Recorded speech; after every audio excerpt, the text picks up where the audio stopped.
అందరికీ నమస్తే. ఈరోజు నేను పాలకూర పెసరపప్పు చేయాలని చేస్తున్నా. చాలా రోజులు ఏం చేయక రెండు టమాటాలు 4 పచ్చిమిరపకాయలు, పెసరపప్పు. ఫస్ట్ స్టవ్ వెలిగించి కడాయి పెట్టేసి పెసరపప్పు వేయించుకుంటా. కొద్దిసేపు ఒక 1 minute అయితే ఏగిపోతుంది.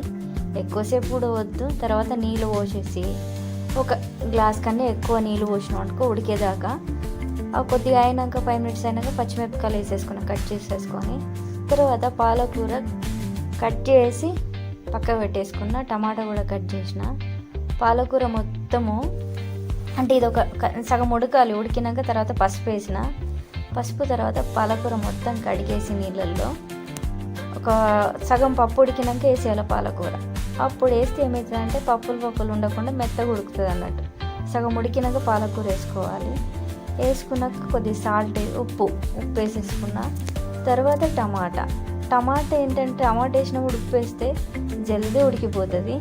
తర్వాత ఒక హాఫ్ అన్ అవర్ కూడా పట్టదు, ఒక 10 minutes అనుకో అయిపోతుంది, ఉడికిపోతుంది. కొద్దిసేపు మూత పెట్టుకున్నాం అనుకో చాలు, ఇలా ఉడికిపోతుంది. మెత్తగా ఉడికిన తొందరనే అయిపోతుంది పెసరపప్పు.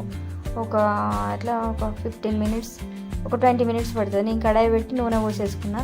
ఏం చేస్తానంటే ఇక మళ్ళీ తాలింపు వేసే ముందు పాపడాలు ఏం చేసుకున్నా. తర్వాత పాపడాలు తీసేసి తర్వాత కొన్ని ఎల్లిపాయలు, జీలకర్ర, ఎండుమిర్చి వేసేసుకున్నా. తాలింపు వేయాలి కదా, అందుకోసము ఇక మొత్తం కరివేపాకు వేసేసి ఇక మొత్తం అంత తొందరగా వేడైపోతుంది. ఎందుకంటే పాపడాలు వేయించినాం కదా, అయిపోతుంది.